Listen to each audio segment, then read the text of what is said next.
The Profit Constructors presents Construction Junction, the junction between accounting and construction. Please welcome our host, Tonya Schulte.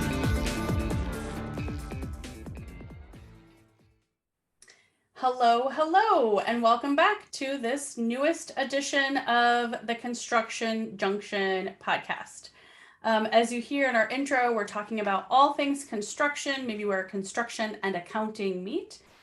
This week, we're going to be diverting a little bit away from the accounting piece, although if you listen often and you know me at all, I can't always stay away from all the accounting related conversation because it's what we know and what we do at the Profit Constructors and here at Construction Junction, right?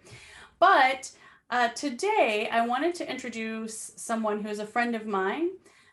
He is well known and respected in this industry. I respect him very much. He and I work together on the board at the American Subcontractors Association Arizona chapter, and that's where we really got to know one another well. We've been a part of several networking communities together for quite some time, but we recently just began to kind of dive in and learn more about what each other's businesses did. And as I learned more and more about Nat Carroll and Insure Compliance, I just got really excited because I've been in this construction industry my entire career, and I know how hard it can be to build out a very good safety program. When you think about the numbers of regulatory agencies and insurance companies and all of the things that it takes when you're talking safety, all of the places where these types of compliance have to happen and they have to line out very well, there's just so much that can go into that. And if you as a small to mid-market business owner and or maybe safety manager, if you as just one person or a small to mid-market company have to keep track of all of those different regulations, I mean, if you're doing work here in the state of Arizona, you have to know OSHA and ADOSH regulations, as well as make sure that you're in compliance for what your insurance requires. That's 3 places. But now, let's say you want to step out and do work in some surrounding states. Let's say you want to work in Utah, maybe Colorado or New Mexico. Say you want to move on over into Texas. Just increasing, every state you move into increases the complexity of regulation with which you have to deal. And we're not even talking about, stepping and going to some state like California. So there are a lot of regulatory issues that you're going to encounter in the safety space. And what Nat Carroll and his firm, Insure Compliance, do is take that off your plate. So in much the same way that my firm, the Profit Constructors, takes the accounting and the accounting process and procedure side of things off of the plate of a small to mid-market business owner, so will Insure Compliance come in and do that on the safety side. And the thing that I love, every time I've talked to Nat, he's one of the most genuine human beings on the planet. You'll get to see that here in just a minute when we bring him in to chat. But the thing that I love about what Insure Compliance is all about is that it's focused on helping business owners and helping with their ROI, but more so, and even more important to Nat and his team, and it comes across in everything they do, is the safety of individuals. And that's really what it's all about. At the end of the day, all of us are human beings living on a planet together, and we want to do great things. In this industry, we want to go out and build amazing things, design, build, and see come to fruition some amazing buildings, right? That's what we like to do in our industry. I've always found it invigorating to be a part of the construction industry for that reason, that is what we're doing. But ultimately, we're doing it for other individuals. We're doing it for other humans. We're doing it for other people. And as we do that, as we interact in this world of construction and we are building these great buildings, we come to really know and love the people that we work with. We come to really know and care for the people that we work for, the people that we're designing and building these things for. Ultimately, every bit of it is about how we're interacting together. And what Nate and Insure Compliance are doing is helping others stay safe. And that is a number one priority. It should be a number one priority for us, not so much so that we can save money, although that's a great benefit, but so that we can all continue to know and care about one another and continue doing these amazing things together. So with that said, I'd love to just dive in and find out more about Nat, about Insure Compliance, about what it means to have a great safety program, and how they can help you build that up. So let's learn more here. We'll be back in just a couple seconds. If you would like to share your company or product on the Construction Junction, email hello@theprofitconstructors.com to become a sponsor. All right, welcome back. So as I said, I am super excited to be talking about something that I think is a number one priority if you own a construction company, which is safety. And in the midst of any type of contracting company, doing safety right has got to be that number one thing, right? So with me today talking about that is Nat Carroll with, is it called Insure Compliance? I want to make sure I'm saying the name of your. Yep, you got it right. Insure Compliance. Okay, cool. And so let's do a little bit more of like a deep dive on what is Insure Compliance and kind of why did you guys create it? Like, what was the impetus for Insure Compliance coming to be? Oh, I love the word impetus. That is fantastic. So how insure compliance itself is a play on words. And so you have insure, which we spell with an I instead of an E, based on insurance. It's a play on the insurance term because that's where I started the connections. That's where we started. The actual safety work was with the insurance side. And so when we started the company, we then added OSHA compliance to the mix. And so Insure Compliance, the name itself is where we got our roots. And so we began Insure Compliance actually inside an insurance agency using safety practices such as writing policies and doing trainings and doing inspections to start to lower insurance rates and costs. Because what very little people realize is workers' compensation is not a real insurance. And when I say that, people are like, what do you mean? I pay for it. Well, yeah, you pay for it and you legally have to as well, but there's not an exact science to it. So the underwriter always has room to play around with how much you actually have to pay. And the more documentation we can give them proving that they are a safe company will make it so that the underwriter can lower the cost of insurance that way. So we hear a lot of talk, especially because, here in the accounting space, we're trying to help clients all the time with just making sure that we'll help them walk through audits, workers' comp audits, and things like that. Mod rate is the sort of term that jumps out and people want to know, like some of our clients, when they want to go do work on a large commercial contract, that general contractor might turn back around to my client and say, well, what's your current mod rate? Like they're asking questions. They want to know if my client company is safe as well, right? So what is the mod rate and how does that kind of play into all of this? Yep. So easy explanation of the mod rate. It's your rating score for your workers' compensation. And everybody has a standard one EMOD when they're going. EMOD, mod rate, XMOD. There's a lot of different things that you hear out there. Yeah. So everybody, the average is a 1 mod rate. And if you're at a 1 mod rate, it means that your safety, the amount of accidents that you have is at a 1. If you're a company with above average accidents, whether it is in frequency or severity of the accident, it goes above a 1 and you are paying that much more in your insurance. So let's say that we have HVAC companies. Let's put Steve's companies on the list over there. And let's say somebody is paying $100,000 on their workers' compensation and they have an EMOD of 1. The same company, if their EMOD is a 1.2, will be paying 20% more than that other company. So they'll be paying $120,000 for workers' compensation compared to the person who has a 1 mod rate. You can also go lower. So if you are a safe company and haven't had accidents for the last 5 years and are really doing your paperwork, you can have 0.2, 0.7. Some of them do go down to 0.6, depending on your industry, which means you're now paying 20%, 30%, 40% less on your insurance than other companies. Okay.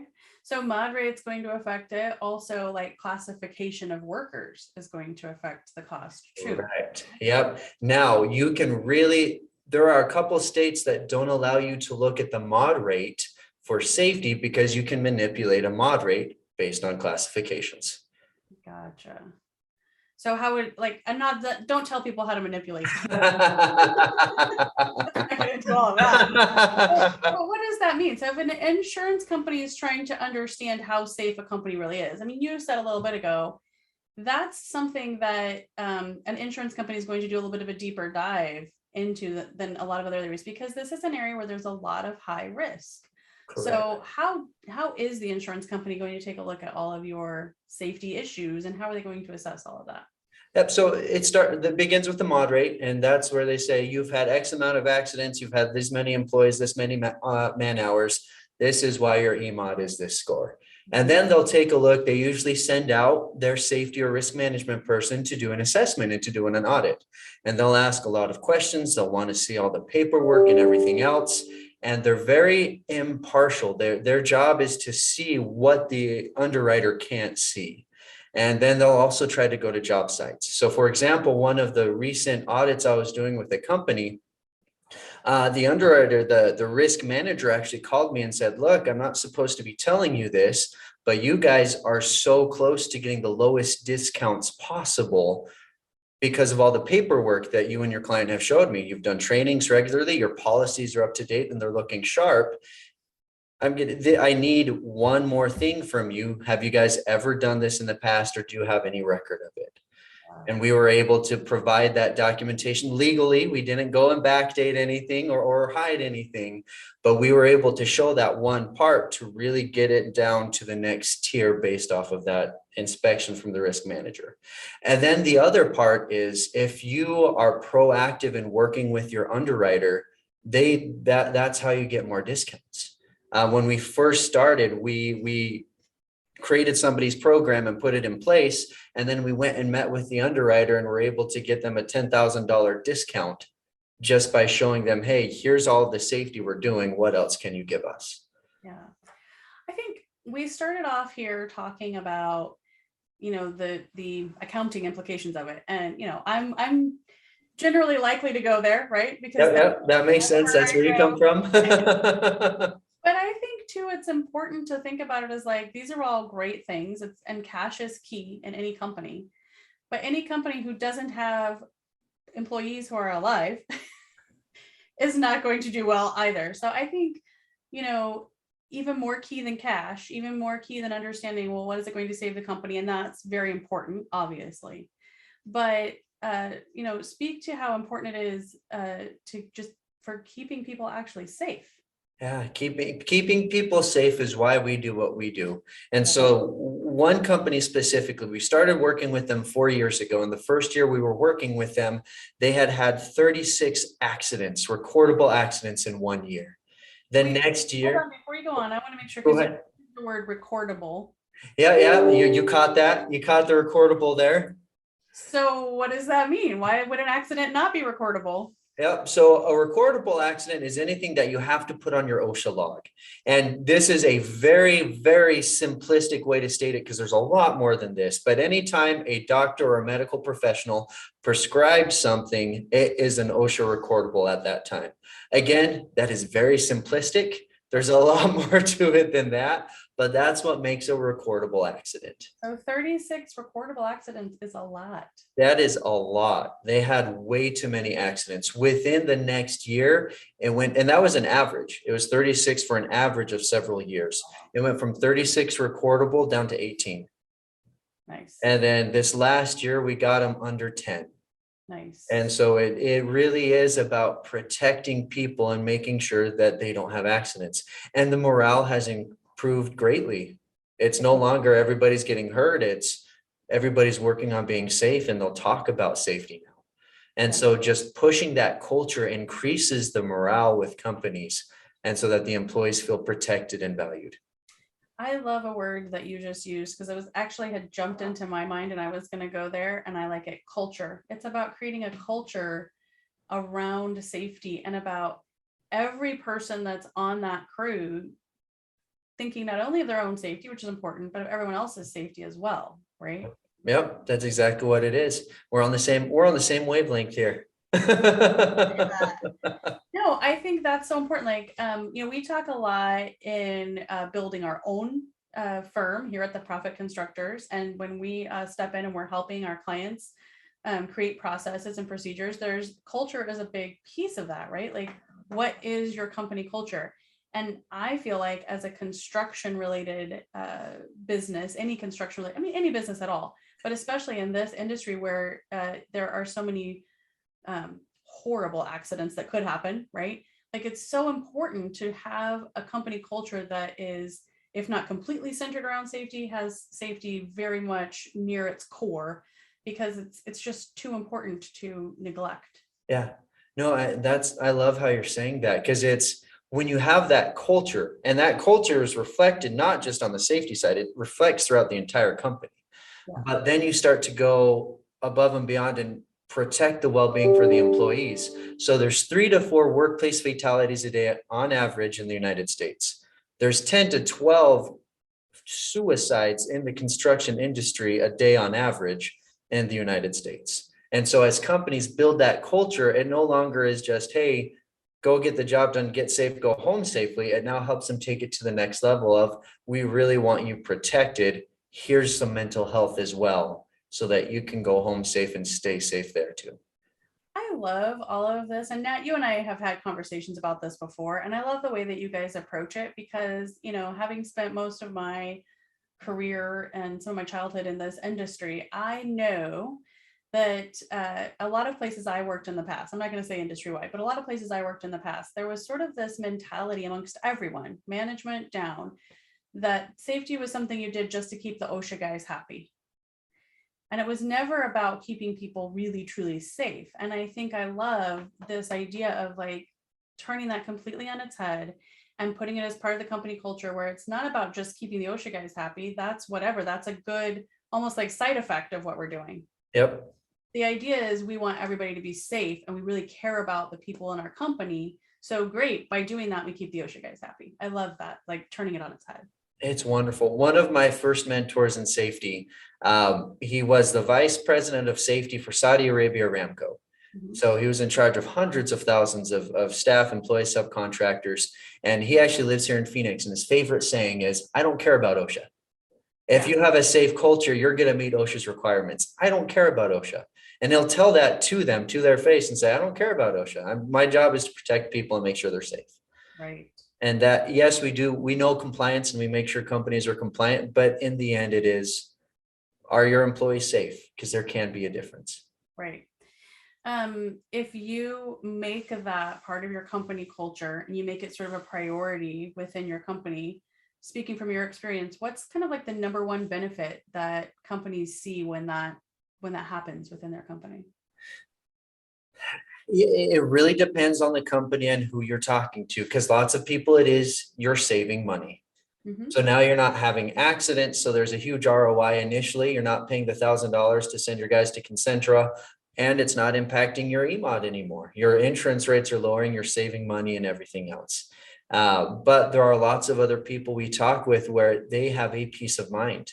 Mm-hmm. They're able to have this culture where they're not waking up at 2 or 3 in the morning when their guys are getting to work, wondering if anybody's going to have a car accident or get hurt, because there's a culture in place. So the money is one, peace of mind is another. And I think the one that's the most important to me is really the morale and culture of the company itself. Yeah. Because now the company is working together for a powerful reason to make things happen. Now they're going to go build these fantastic structures and these buildings in a way where everybody goes home safe. Yeah, I love that.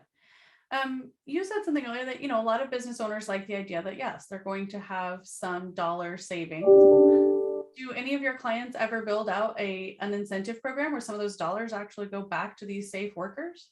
Yes, lots of the times that is. So our program, what we call it is, we call it our safety gap analysis. And Wayne actually went and delivered this at the Kingdom of Bahrain back in 2014 at a huge oil conference. And we start off, and it's really neat you're saying this, because we start off, you don't know what you don't know. We're going to come teach you about compliance and safety. And then you create your policies. You have your safety handbook that covers everything that your employees, the risks that they're going to run into throughout the workday, whatever they're going to have happen. Then you train your employees on those policies. Then you inspect that the employees are doing what you trained them to do on those policies based off of the hazards. And then the last part is accountability programs. And that wraps together and finishes our safety program that really creates these strong cultures. And we do see that they're able to take this money and invest back into the employees, whether it be they have gift cards or they give out safety tokens that they can use, or whether it be there's drawings at the end of the month. Companies are able to now invest more back into the employees, and it continues driving that culture change so that employees get home safely every night. Yeah, I love that. I mean, I think that's such a simple little thing. Here on our side, on the accounting world, we'll often come in and insist that if the owner really wants job costing to happen, a lot of times one of the big culture shifts within the company is that everybody's required to turn in their receipts, but you'd be surprised how many people aren't required. And number one thing that a lot of owners always say to us is, I can't, my guys they're never going to remember to turn in their receipts. And I always say, not if you're just like constantly going around like slapping their wrist, right? But like if you're incentivizing it, they will. So I think that's a big piece of that, is like getting people involved, making them feel involved, helping them to take ownership of any new program, and then showing them not only is it keeping you safe, but you're getting other benefits from it as well. I think that all of the way that you guys do that is brilliant. So what else do you want to tell us about, your program? Because I would definitely like anybody who's listening to the podcast today to know for sure what Insure Compliance is and kind of how you guys do what you do. Yep. So that safety program that I told you about, that's our key of how we engineer any safety program that we work with. Whether we're the third party safety manager like we are for GRAZK, we are his out party source. If he needs anybody, he puts my name on there and says, Nat is my safety manager. If you need anything, go from there. We put that in place. Or where we're assisting companies who already have something in place and we're just doing audits to make sure that we're finding it out. The final goal really is we want to protect people, we want to protect property, but we also want to protect profits. Mm-hmm. And so there is an ROI for safety that most people, it's starting to pick up more, but lots of people don't quite understand that ROI on safety. Yeah. And so it really is, we take safety, we can make sure safety happens, we can keep you compliant with the general contractor, with OSHA, with whoever else you need, but then take it above and beyond and apply it to your insurance as well. With us, we have people who have been underwriters before who know how to talk to underwriters and make sure that we're communicating exactly what the underwriter needs to see to keep those costs low. So that's really some of the magic that we do. Not only are we safety and compliance and making sure that that's going, but we can take it a step further than what lots of people or companies can do and make sure that it's affecting your insurance costs in a positive way too. Nice. And you guys do classes for, I think you do classes for ARCA, the Arizona Roofing Contractors Association. Who all else do you guys kind of hold some of those OSHA classes for and do things for? So ARCA is a big one. We do Spanish and English a lot for ARCA. We're doing CPR classes for the warehouse for Albertson Safeway coming up. We've done a lot of trainings for the city of Tucson and a couple for the city of Maricopa and the city of Phoenix. We've done a couple things as well. And so we don't hold those regularly as we do for places like ARCA, but we do a lot of trainings. Nice. I love that because you guys are like really well-rounded. You have this whole program where you're coming in and working one-on-one with individual companies, but you're also doing all of these, you guys really know your stuff. You're doing the OSHA trainings and you guys know what you're doing. Thank you. We're trying. Well, awesome. Nat, if somebody wants to find out more about Insure Compliance, what should they do? Where's the best place to reach out to you guys?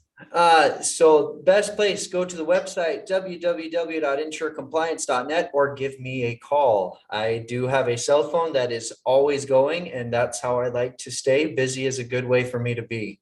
Nice. So that my cell phone is a great way to get a hold of me. Website is good. That way my team can help handle things as well, though. Very good. Awesome. Well, let's take a quick break and then let's bring in actually one of your clients that you mentioned a couple times, GRAZK, and let's talk to them about how you helped them out. So we'll be right back with that. Thank you. Hey, are you an accountant or bookkeeper in deep on the construction industry niche? Or maybe you're just thinking about throwing your hat in the ring.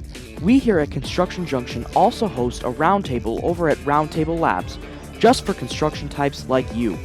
This isn't a workshop or seminar. Instead, we dive deep into the issues faced in this niche and the firms that serve them. We tackle topics together by crowdsourcing our experiences and areas of expertise. We also support each other when things get tough. Think of it as a cross between a mastermind and support group for financial types that you didn't know you needed. So if you're looking to build better construction clients as you build a better accounting business, give us a try. Cool. Welcome back. We're still here with Nat Carroll of Insure Compliance, and now joining us is Steve Carroll of GRAZK Mechanical. I said that right, Steve? Good. All right. Perfect. And just to point out, Nat Carroll and Steve Carroll, no relation. Just gonna throw that out there. These guys work together, but not related. So Steve, tell us a little bit about GRAZK itself before we sort of dive off into the safety component. What is GRAZK and what do you guys do? Yeah, GRAZK Mechanical has been around for over 50 years. The name's changed a couple times, but it's been the same group of people largely through those years. And we are about 100 employees total, and we're growing rapidly. We're winning a lot of work and hiring more people. We do commercial, mechanical, and HVAC work throughout Arizona, and we do work in some surrounding states, including California. And my partner and I did acquire this company in May of last year. Awesome. So we're really having a fun time running this business, and we feel like the business is really we've established a really good team and given us opportunities to connect with folks like Nat and continue to improve the business at the same time. I love that. So when you say you do commercial HVAC, is that like new commercial installs? Do you guys do like service projects where you go out and repair? Kind of what is the overall picture? Yeah, so we certainly can do almost any type of situation, whether it's a repair, a change out, a new install, plan, inspect, design, build.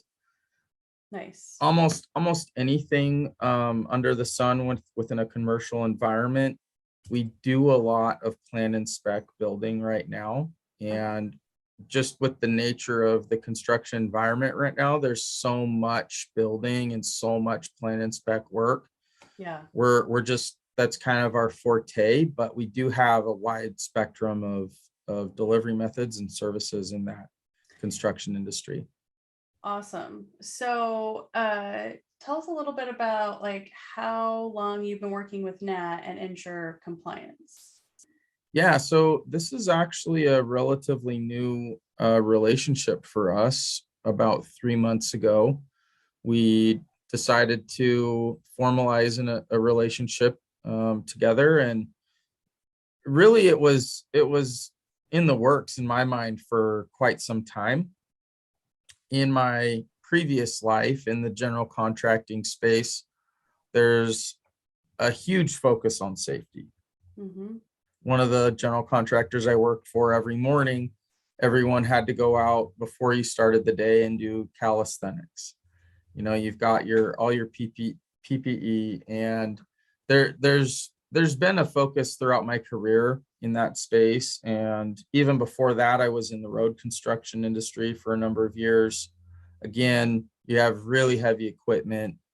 People can get injured really, really badly if you're not really focusing on safety. And so I was really looking for the right way to improve our safety processes and protocols and documentation and all the things that Nat and his company does. It took us a little while to find Nat, and here we are.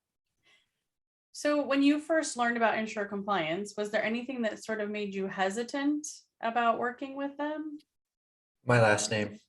Yeah, there was something wrong there. Well, to be totally honest with you, my biggest hesitation was, should I be outsourcing this? Mm-hmm. Should I be doing this in-house? And am I kind of shirking the responsibility to building my own safety processes and teams? And really after talking with Nat and learning about all the great things that he's done and developed, it wasn't going to be something that we would be able to just flip a switch and turn on. And frankly, with all the growth that we're doing, we really only had about 60 HVAC professionals this time last year, and now we're up over 100. So we're growing so much. It just wouldn't be feasible for us to do in-house. Yeah. So that the major concern was there, but we worked through that pretty quickly, and Nat's program is very, in my mind, very comprehensive, and it's very amenable to a new relationship all the way up to a big relationship. And we're kind of starting in with some of his beginning steps in his program, and I expect it'll grow as the years go on together. And we have together talked about how we can do some things better internally, and so we do have a safety person in-house that works with Nat, and he's continuing to learn and grow and provide a sort of complement to Nat's team. And in that hybrid approach, I think works out really well. I love that. I'm like really honing in on something that you said, partly because, again, my own background leads me to this kind of conclusion. But I think there are so many things that are easily able to be outsourced in today's modern environment. And it really is helpful to the modern business owner to be able to say, okay, how can I hone in and focus on the core of my business?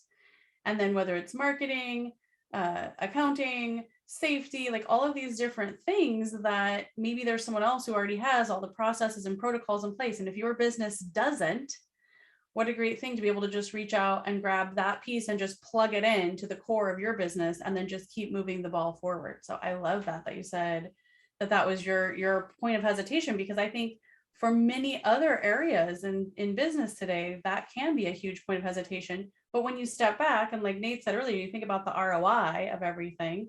Well, how much time does it take you guys to build out this giant safety program versus being able to go to someone like Nat, who has the background, has the procedures, has all the training materials, and just sort of plug him in? It's like plug and play. Absolutely. I love that. It's even more critical too, because we are chasing the relationships with the bigger general contractors. And my background, having worked for the bigger general contractors, I just knew it wasn't something we could stumble our way through.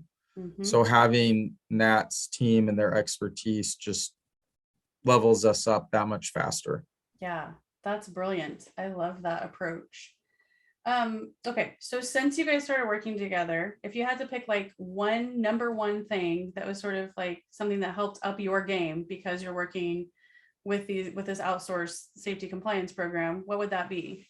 It's probably a tough thing to pick because there's a lot of things that Nat's team has done for us that we're improving upon, and a lot of them are very simple, but internally it's sometimes seen as not the most fun job to go around and tell people in your company to do something better or be more safe or do things they know they should be doing. And so probably my favorite thing is the relationship that we're able to maintain internally and sort of make Nat and his company the bad guys. Yep. I'm just over here laughing at all of the different similarities, because we say the same thing to our clients all the time. Like, well, if your employees don't like that they have to turn in the receipts, send them our way. We'll be the bad guys. That's okay. Yep. I just said we'll incentivize it, and we do a lot of that. But we're also willing to be the bad guys and just say, look, this is how the system has to roll. Sorry about your luck. Yep. Yeah, and it's great because they're probably, pushing us to be better, whereas if it was internal, it might not happen as fast. Perfect example is Nat's guy. One of his safety personnel was out inspecting some of our safety PPE, and there was a recommendation to greatly improve our stuff, and it's expensive. And so it's like, oh man, if it was internal, they probably wouldn't have pushed it so hard. But since I know it's Nat's team, it's the right thing to do. And we're instead of, oh, that was just somebody internally, it's like, no, it's what the professionals are recommending we do. And we Yeah. are upping our game over here. So we're not just throwing money away. This is an investment, not only for our employees, but our future. Absolutely. And I think there is, and I have this conversation with my team quite a bit because, we have a team of bookkeepers and accountants who are working with clients, so we're the outsourced professional. And an internal employee may be saying, well, I've been saying that we should change that process for years. And there's a difference between someone who's an employee on your staff and how you're going to view that from a management perspective versus the outsourced professional who's been doing this for years and is saying to you, this is what you guys need to do to up your game. So I love that. All great, great, great points. I know you guys said that you've just begun building this sort of relationship. You're at the like sort of basic building blocks of what you guys are doing. So Steve, what would you like to see? What could be improved still as far as safety goes, and what would you like to see next? I think there, especially as our team and our office staff continues to grow, we tend to spend a lot of our energy towards the field because that's mostly where the injuries happen. There is more of us in our office now than ever before. And, this will be a future conversation with him to take advantage of some of the training that his team offers. Different safety trainings for the office, CPR training, those kinds of things. We need to get some professionals. We need to get some people that know what they're doing in the event that something would happen in the office. Yeah. Most of our energy is out in the field. That's where most of our people are. It's where most of the injuries are. But that's probably one area we can look to improve upon a little bit. I'm sure there's a lot of other ones, but that's the first one that comes to my mind. What are some things that as you're looking forward into the future and knowing that you're going to be working with Nat for a while now, and there's things that will need to change, what are some things that, or maybe these are questions that have already been answered by Nate or by Nat, but what things did you have questions of, or what things you still have questions of? Like, how is this even going to work, Nat? I think as we continue to grow, we're expanding down into Tucson right now. We're opening an office down there as we speak. My partner and I also started a holding company when we bought this business. And so we are in the process of looking to acquire other companies that are in our space and complement what we do or help us expand our mission and our services in existing markets and also surrounding markets. And so one of the things we'll have to have some conversations about is, what do we do in other states? And we have talked about this a little bit. And I know Nat does have crews and teams that can go around, but we are aggressively growing. And what happens when we're already, 200-300 employees? At what point do we need to scale that up? And how do I properly staff internally as well, right? Like the plan that we have now, I think is a really good plan for our current size, but what staff beyond the internal staff for safety should I have in the future so I can start planning for that? So can I break it down a couple things? Nat, tell us about what you do outside of the state of Arizona. So we have employees in California, New Mexico, and Utah.